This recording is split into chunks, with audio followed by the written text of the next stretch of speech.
Hi, it's HardReset, and today I'll show you how to use the humidification mode on your ELECTROLUX Comfort 600. So first, take your AC and power it on. Okay, wait for it to power on. And now click modes. I'll show you. Click modes till it's on dry.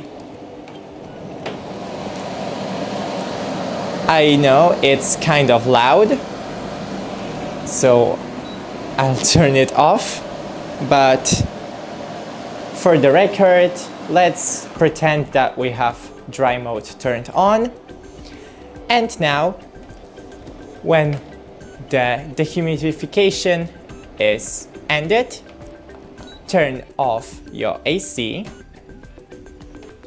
and I'll show it to you from close.